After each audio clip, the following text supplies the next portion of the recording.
A lot of people say I can't be a public speaker because I haven't had something ridiculously horrible happen to me, or I'm not a celebrity, or I haven't had some type of crazy, like scaling Mount Everest. They say I'm just a mom, or I just went through a divorce, or I just built a business. Just like all of those things are easy, right?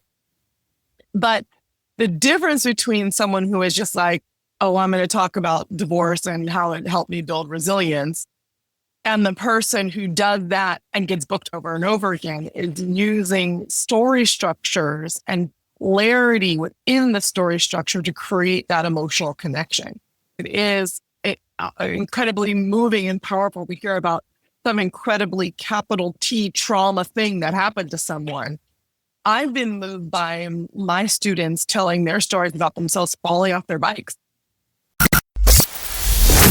But I am the world's biggest super fan. You're like a super fan. Welcome to the Business Superfans Podcast. We will discuss how establishing business superfans from customers, employees, and business partners can elevate your success exponentially. Learn why these advocates are a key factor to achieving excellence in the world of commerce. We discuss the invaluable insights of business owners who have successfully implemented the strategies in the book to build their own team of devoted superfans. Gain insightful knowledge from the experts who create applications that help you create passionate superfans. This is the Business Superfans Podcast with your host, Freddie D. Ready!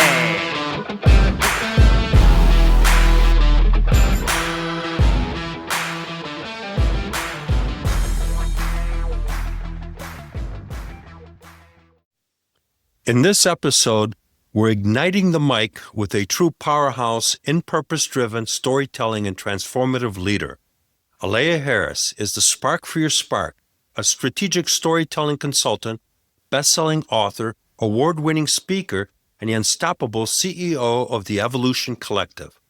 She's not only captivated audiences in over 125 podcasts and 100 stages worldwide, but she's also a former Google vendor partner and marketing executive who now helps entrepreneurs and executives excavate their radically authentic stories. Oh, and did I mention she was once Stevie Wonder's private chef? Yeah, she's got stories for days. Aleya is a founder and lead trainer of Spark the Stage, the host of award-winning Flourishing Entrepreneur podcast, and a best-selling author of Spark the Stage, Master the Art of Professional Speaking and Authentic Storytelling. Her work has revolutionized the way leaders communicate, inspiring lasting impact both within organizations and out in the world. Get ready to get lit up by her insight, wisdom, and unshakable belief in the power of your story. Welcome, Aleya, to the Business Superfan Podcast Show. We're excited to have you this morning. Thank you so much for having me. I appreciate that. So, Aleya, what is the backstory of how did you get started into doing public speaking and talking about storytelling and all the things that you do? So I started public speaking when a business mentor of mine pointed out that it was one of the best ways to grow my business. And they were right. I got on my first stage as a little bit of a fluke. I applied to speak at one of my goal conferences after the deadline. I didn't know what I was doing back then, but it happened that someone canceled and the organizer chose me to replace them, which had to have been fate because this is a large conference. There were probably a lot of other people that she could have chosen. And I didn't at the time have a speaker reel or really much of anything that would prove that I was worthy of the slot. But she gave it to me anyways. And speaking begets speaking. So then I just kept speaking from there. And once I got into it, I was able to use public speaking to grow my business to $250,000 in 6 months. And it's not just because anybody can do that from the stage and get on stage and you'll get $250,000. It was because I tapped into my authenticity. I was very clear about where I spoke, who I would speak to, and why I would speak there.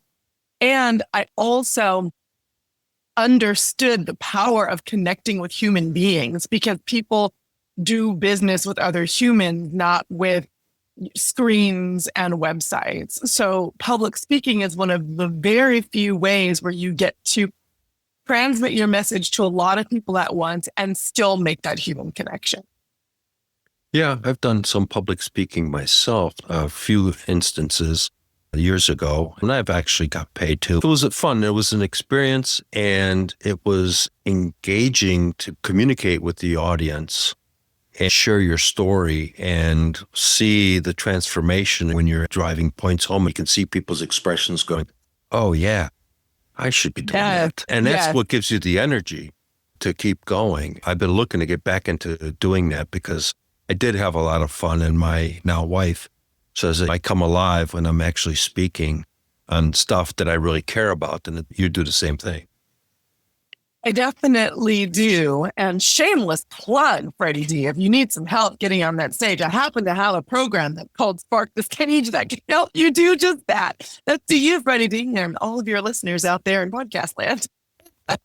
And it's important because business owners can actually leverage that to help build their brand in creating awareness for the businesses that they're in.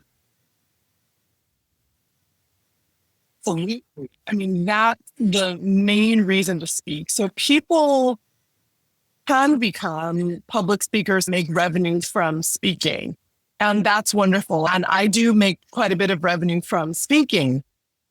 However, I don't like to just make revenue off of something once. What if you were speaking, making the revenue from speaking, and then speaking to the right people to get revenue from them as clients for consulting, coaching, products, or services? That's how I encourage people to speak. But it always still boils down to how good of a speaker you are and what you're saying. Well, it goes back to the story. What's the story that you're sharing, and how does that impact people, and how does that transform people? Really becomes the important part of the conversation, because otherwise you could be just talking about whatever. And if it doesn't resonate and doesn't inspire and doesn't invigorate, then you're just talking to yourself. I'm so glad that you brought that up, because it really is all about the story, but it's even more about how you structure your story. A lot of people say, I can't be a public speaker because I haven't had something ridiculously horrible happen to me, or I'm not a celebrity, or I haven't had some type of crazy, like scaling Mount Everest. They say, I'm just a mom, or I just went through a divorce, or I just built a business. Just like all of those things are easy, right? But the difference between someone who is just like, oh, I'm going to talk about divorce and how it helped me build resilience, and the person who does that and gets booked over and over again is using story structures and clarity within the story structure to create that emotional connection. It is incredibly moving and powerful to hear about some incredibly capital T trauma thing that happened to someone.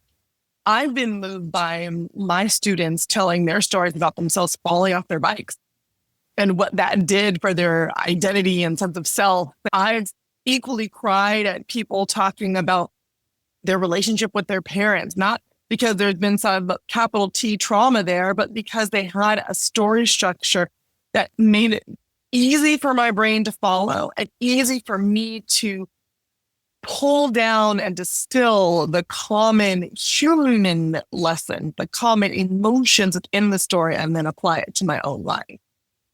Yeah, it's just like watching a movie, because you get emotionally connected to the story and that pulls you in. Sometimes you go, man, that was an incredible story. And it stays with you. You remember it. And then you end up creating a super fan because you share that story with other people. That's how brands develop and grow, because of word of mouth. People are sharing the experience they had. Absolutely. It's the reason why. Have you seen the Disney movie Up? I have not. Oh man, you got to see it. Get the tissues out. It's funny. It's sad. It's emotionally heart-wrenching. And at the brass tacks of it, it's a story about a grumpy old man who has lost his wife and his healing journey after that, and how he happens to do it with the aid of balloons and a dog, right? losing a loved one is very traumatic. It's the way the story is told and the investment you have in the characters and how you're able to see your own story through that story that makes up any great movie. And that's what professional speakers are doing from the stage. My definition of a professional public speaker is a performance artist who shares helpful information from the stage, whether the stage is virtually or in person. If you think of yourself as a performance artist rather than this sage on stage who has all the information and all the knowledge, and you're creating almost a group performance between you and the audience, and you're sharing in something deep and profound, that's when you know that you've got them. That's when you're talking about those moments where your audience is captivated and compelled to continue listening to you. That's when you know that you're doing it right. Yep, totally agree.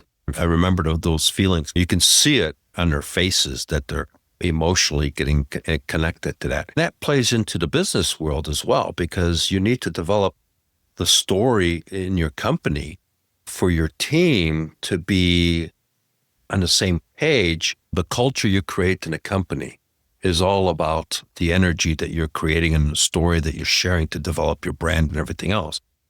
And that tonality, that energy comes across. So if you're not appreciating your team, because you're one of these business managers that says, well, these people should be thankful that I'm giving them a job.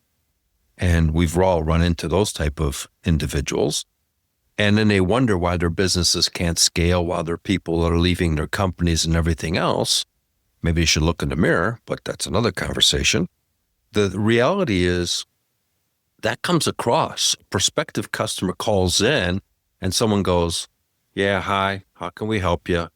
You know, you're going to go, I'm not sure about this company. You're going to get that feeling, that energy is going to come across, and something's not there. Versus somebody that goes, hey, Aleya, thank you for calling us. We're excited. How can we help you? You go, oh, man, there's energy. It's going to attract you to that business. The energy flow often gets either a bad rep, because in business people say, oh, that's so woo-woo, or that's, you don't want to just rub crystals on it. You have to work really hard. Or it gets misunderstood.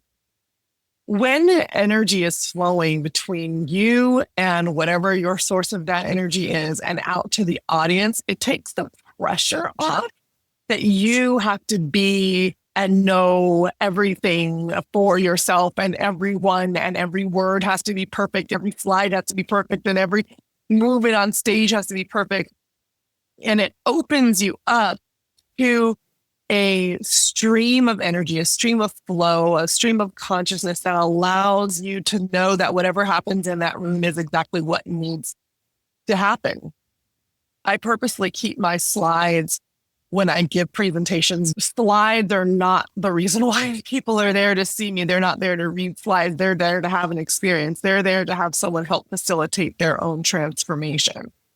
So I keep my slides simple so that I remain open to the energy of the room. If I need to adjust or tell a different story or have a different group experience, because I understand that everyone comes to you exactly as they are, and that might not be how you thought they were going to come or what you thought that day was going to look like.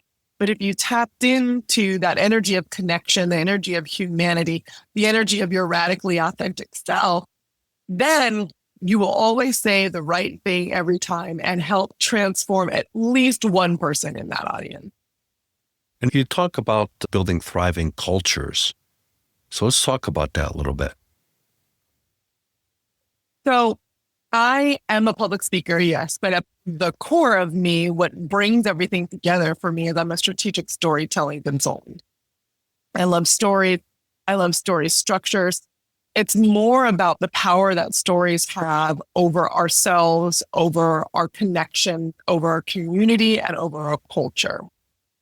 The story that you tell yourself about yourself is then manifested in the life that you lead around you.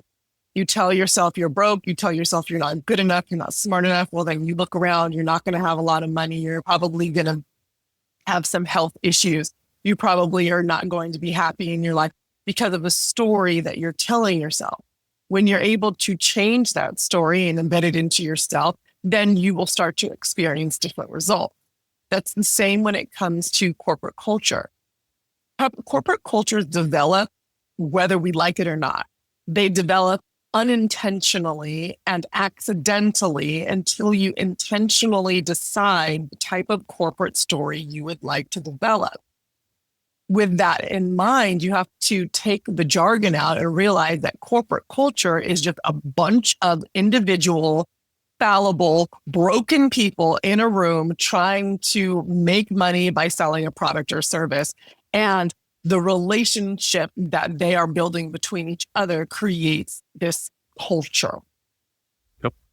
The culture story is created intentionally when you understand that the individual stories inform the greater culture stories. So the work that I do is about helping people understand what their individual stories are, how that fits within a larger cultural context within a workplace, and then how to decide what those behaviors that look like based off of that individual and corporate story. And how do you see yourself as a character in that story? What role are you playing? Why is it important that the story includes you? And if you don't participate, what are the ramifications of that for you and for the company? Cultural storytelling is probably my favorite. I like differentiation storytelling because that just leads to straight up money all the time for people. But cultural storytelling is my favorite because it lets people realize that they can belong anywhere as long as they are able to understand how to tell their story and find how it fits within someone else's. It gives people a foundational sense of comfort and security that many are not able to find in other places. Absolutely correct. And the thing that's important there is getting everybody in the company culture onto the same story. Even though they may have their own individual stories, collectively, they've got to be going in the same direction. Otherwise, the businesses can't scale. That's the difference in creating business superfans. It starts in the company culture because people that are happy where they work, for example, my wife has been working with the company 7 years, positioning the company in a certain way, but she loves the company. They take care of their team. They appreciate her. She wins prizes. We went on a 5-week honeymoon.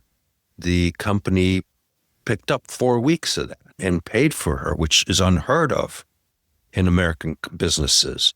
Yeah. And it was really cool. But those are the little things that I always say, the little things are the big things. And people overlook that one of my quotes in my book, Creating Business for Fans, is people will crawl through broken glass for appreciation and recognition. Right? And it's not given. When you're talking about creating that story and that individual story, you're absolutely correct. If you think you're broke, guess what?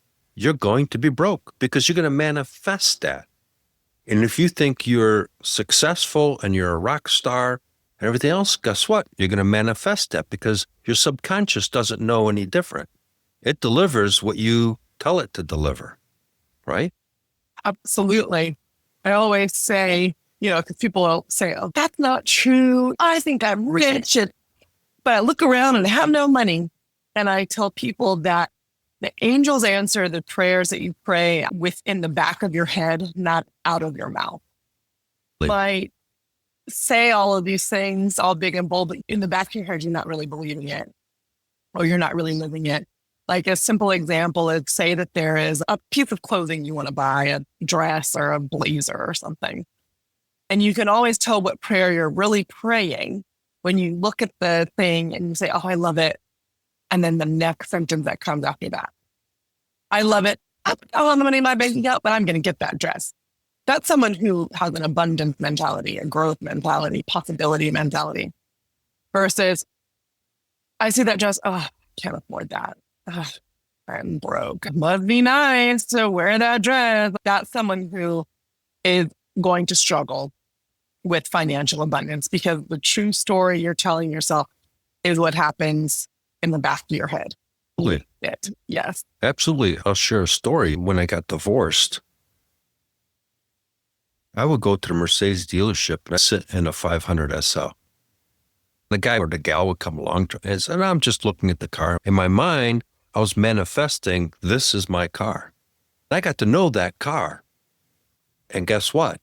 I ended up buying that car. Not that one, but I did buy a 500 SL. They came by to show me how it operates. I'm good. I know this. Congratulations. Besting that. Thank you. It does happen, and that's why I wanted to share that story, because it does happen if you actually believe in it and you let the energy, the universe, go to work. Absolutely. And I know that for some people that feels very woo. And to that I say, give it a try. Is the other way working out for you? Exactly. How's that anxiety working out for you? Are you getting rich through your anxiety and worry? Are you getting rich through telling yourself you're not valuable, that you're not worthy? Are you getting rich through jealousy, comparison? Probably not. So it's not like you have something to lose by trying it differently, by changing your story. Change the movie in your head. If you're honest right now, you don't have anything to lose. Correct. And I offer it that you give yourself a challenge and say, well, what if you went and tried on that dress or that blazer? You did what Freddie B said. You sat in that car and what? I opened up the compartments. I got familiar with the gauges. I knew where everything is, what was going on. It was my car. Mentally, It was my car. I didn't have it, but that's my car. Yeah. Yep, exactly. And that's how life works. People think that the story is told and then you get to live it. But no, you have to live and breathe the new story and then watch it manifest. You breathe it in the back of your head. You say those prayers. You watch your thoughts, because the story that you're telling to others is not the same story you're telling yourself. It's the same reason why we look at Robin Williams and we're like, he died by suicide? What we all saw from him was happy comedian, jokester, successful actor. But the story that he showed was not the story he was telling. So What story are you telling? And that is your real life, not the life that you want everybody else to see. And that applies to business as well, because we're talking about helping businesses. And storytelling is very important in a business, because just like you just said, what you're telling yourself as a business owner transcends to the team, whether you realize it or not. And that in turn affects the growth of the business, creating super fans of customers, communication with suppliers, distributors, and complementary businesses. The whole ecosystem is affected because what you're artificially projecting is not really what's happening, and people will catch on. And then all of a sudden, you're wondering why people are leaving this company, because the culture's contaminated. And it all starts with what the business owner or the manager has got in their head.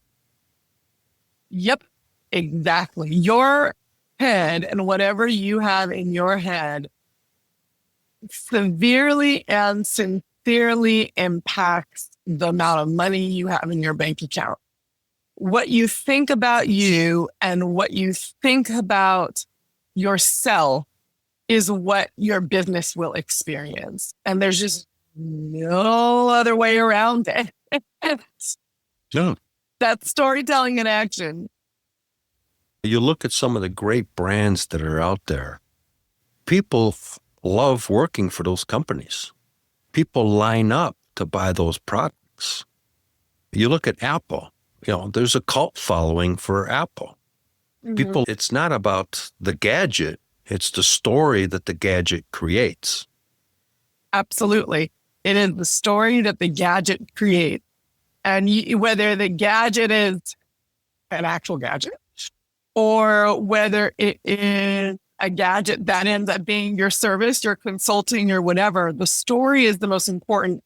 And most people also get it slightly off that it's just your story, but you're only telling your story so that other people can see why you are an inextricable part of their story, why they need you to guide them along their path to success. Exactly. That's a very important point that people need to realize, business owners need to realize, is that everybody on their team has a story. And you need to acknowledge everybody's story and let them be heard, because that story creates the culture of that company. If everybody understands everybody else's story, they collectively team together. And remember, when I got in the tech world 45 years ago, there's a friend of mine that we've been friends for 45 years. We both started the same day, and we're like, who do you know? I don't know anybody here. Well, why don't we hang out together? He actually ended up living with me, renting a room out of my place. We created stories of things that we did, and we still talk about those stories when we reach out to one another. Remember when we did all that stuff and what was happening? We had a team that would go camping together, go to baseball games together, because everybody was part of the story. Everyone was part of the story. And that's how you build business. That's money. Money happens in relationship. I always talk about marketing as the art and science of building lucrative relationships. Money happens when you are in relationship, which is basically building a shared story. Culture happens on large scale and small scale, even between groups of 2 or 3 individuals. When you build that story, that's when you're in flow, in connection, in the money. Until then, you're going to struggle. And isolation is bad for your cash flow. It's bad for cash flow, your health, all of it really at the end of the day, because I was involved with the company and providing some consulting services. One of the things that they would do is they would onboard somebody. They wouldn't share the story of what the company was all about. The mission instead, this is your job, this is your training. And it was verbal training. There were no SOPs in place, or here's the manual and everything else. And then the following week, you'd be making a mistake because you're new in the job and you're trying to figure it out, and you got verbally trained. So we only remember 20% of that story. And these owners would chastise this individual in front of everybody, not privately. So what story did that transcend to the entire team? And then they were wondering why everybody was quitting after 90 days.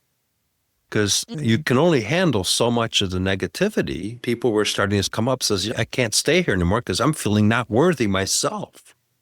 Yeah, absolutely. Absolutely. And it's amazing what a sense of lack of worthiness does to a culture. It creates infighting, it creates a lack of collaboration, it creates attrition, right? Yeah. People think of the core causes of problems as infighting, but then you need to go down a little bit further into that and realize that no, it's people's individual limiting beliefs become corporate limiting beliefs that decide what that culture is going to end up as. Exactly. And they had hit a ceiling of about $1 million and just couldn't punch through it. They didn't have the skill set to punch through it. I took over running that company and made a lot of changes, and we grew by $1 million in a year. And this was small chunks of change, not $1,000, $5,000 deals. We're talking $100, $200 deals, because they were providing interpreting services. So, one of the things I did was I started transforming the culture, and we were working with independent contractors that were the interpreters, started to edify the interpreters, started recognizing and appreciating them because they were the face of the business. The mindset was that they should be happy we're giving them some business, which was where their mindset was at. Yeah, no, it's all about the mindset. It's all about what you have decided your role will be in that company, whether it's intentional or unintentional. You will decide that you are going to contribute to a positive culture, which will involve you also contributing to a positive sense of self and leadership and adding value to other people's lives as well as the lives of your clients, or not. And it's up to you to let everybody know through your actions how you plan to participate. Whichever direction you go, you're correct in the outcome. Absolutely. You think you're not going to make it? Guess what? You're absolutely correct. You're not going to make it. You think you're going to be successful and punch through? Guess what? You'll be successful and punch through. Absolutely. When you are successful and you punch through, then there's also the need to make sure that you change your story. You realize that you have been successful, because often what draws people back is that they're so focused on the punching through and the effort and the challenge that takes, that they don't stop to realize once they've actually made it and they've done the thing, and they stay in that survival mode and they stay in the struggle mode. And unfortunately, all that does is keep you stuck in a story that you've outgrown.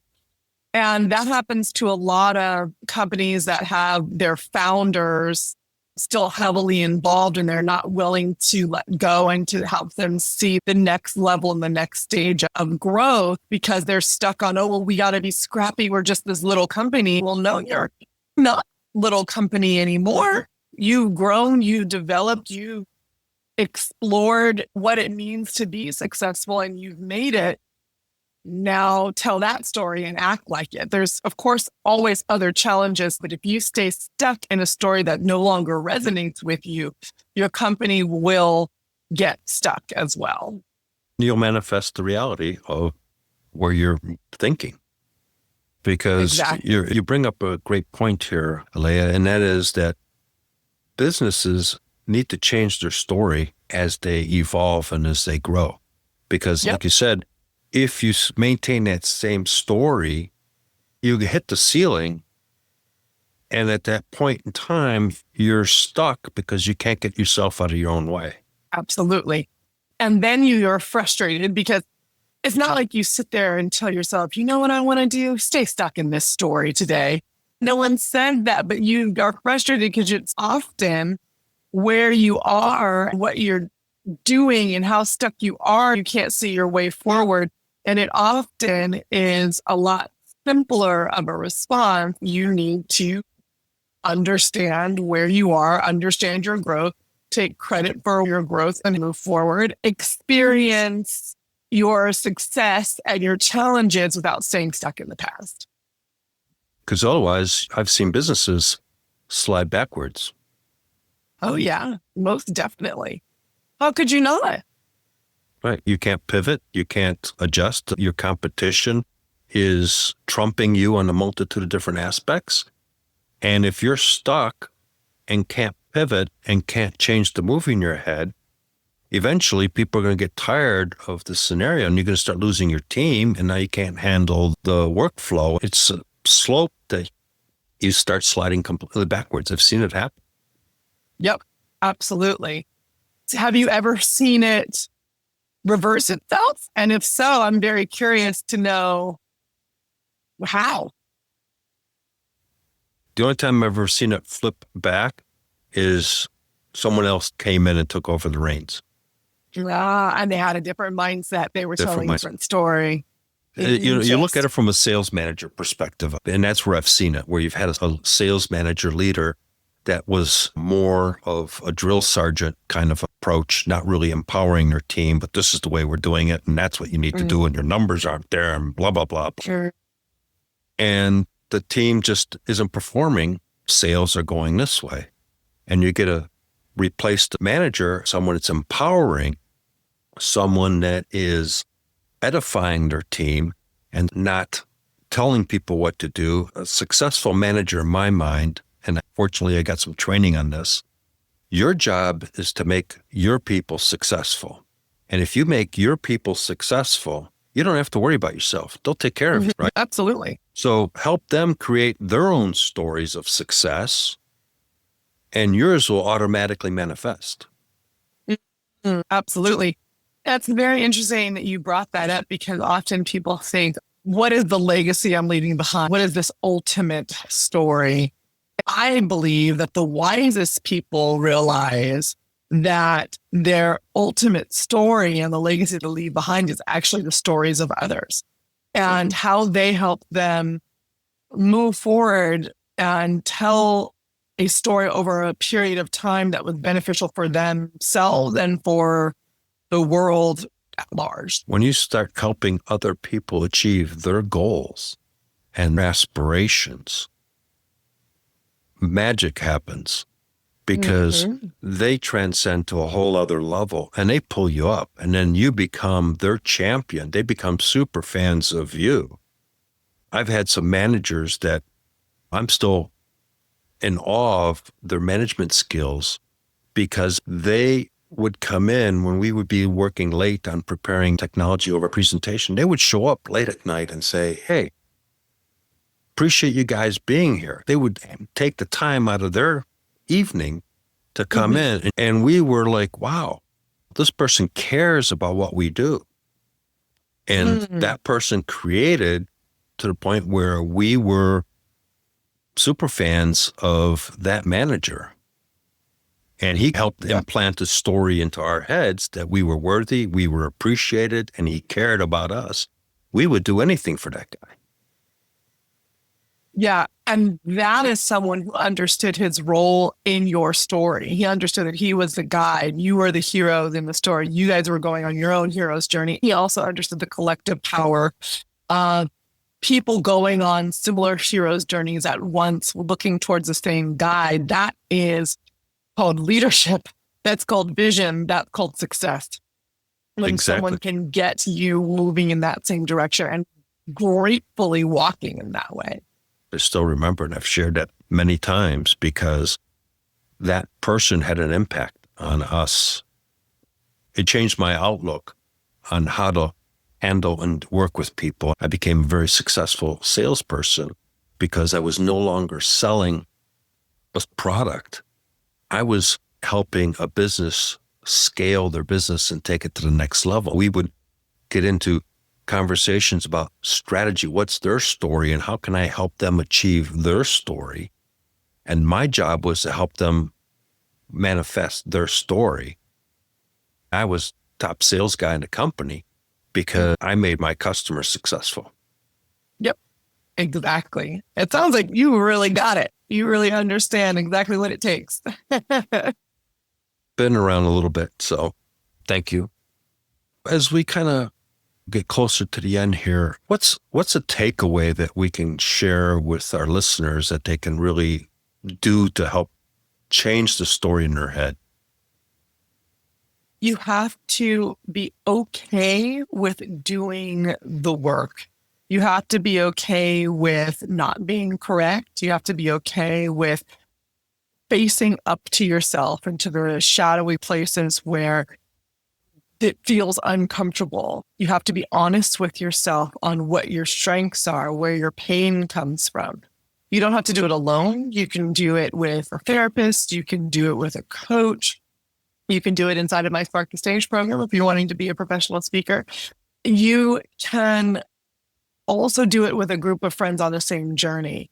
But you will not be able to create a profound story that serves yourself and others without first understanding what story you're telling about yourself and if it is serving you or not. Very good. Because I remember a story that I told myself, and until I found out what that story was and needed to change it, I was very successful, lost it all, was very successful, lost it all. And I couldn't figure out why. I finally did figure it out, and it was a story that I had burned into my brain that I had to eradicate and replace it with a new story.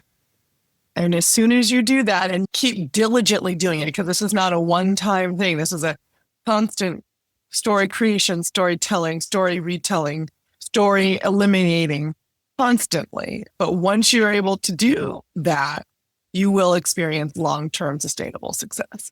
Because you self-sabotage otherwise. Absolutely. You get there and all of a sudden, wait a minute, I'm not supposed to be here. Yeah. I'm not going to get into the details, but the bottom line was slid back down the hill because of the wrong story. Because of the wrong story. Happens every time. It's been a pleasure having you on the Business Superfans podcast. Great conversation, great insights for our listeners about creating their story in the way they envision their movie in their head to be. Absolutely. I'm glad to be here. Thank you for having me. It was a great conversation again, and definitely would love to have you on the show again because I think we could probably talk hours on this stuff. How can people find you? You can go to aleyaharris.com, ALEYAHARRIS.com. And from there, you can buy my book, schedule a call with me to talk about my course, Spark the Stage, which helps you become a radically authentic professional speaker who can deliver a compelling talk to a captivated audience. You can also hang out with me on LinkedIn or Instagram. I hang out on LinkedIn the most, but I love to hear from you. If you hear more of my voice, check out my podcast as well. Excellent. We'll definitely make sure that's in the show notes. Thank you so much for your time today, Aleya, and we look forward to having you on the show again. Thank you for having me.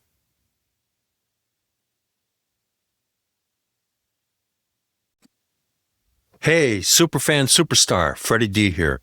Before we wrap, here's your 3A playbook. Attract, advocate, and accelerate your business. Power move for today. Here's this episode's top insight. You don't need a dramatic life story to be a powerful public speaker. What moves people is the clarity and structure of your story, not the scale of your struggle. So here's your business growth action step. Craft a 3-minute story using a proven structure like problem, turning point, lesson that connects emotionally with your ideal audience, and rehearse it until it becomes your signature story. If today's conversation sparked an idea for you, share it with a fellow business leader who would benefit, and grab the full breakdown in the show notes. Let's accelerate together and start creating business superfans who champion your brand.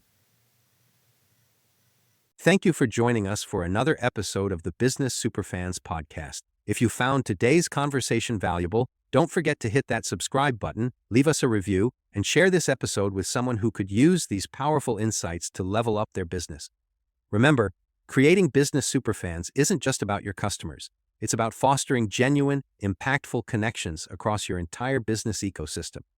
When you invest in those relationships, success doesn't just happen, it accelerates. Until next time, I'm your host, Freddie D. Let's keep building superfans, creating unstoppable momentum, and driving your business toward extraordinary success. See you in the next episode. We hope you took away some useful knowledge from today's episode of the Business Superfans podcast. The path to success relies on taking action. So go over to businesssuperfans.com and get your hands on the book if you haven't already. Join the Accelerator community and take that first step in generating a team of passionate supporters for your business. Join us on the next episode as we continue guiding you on your journey to achieve flourishing success in business.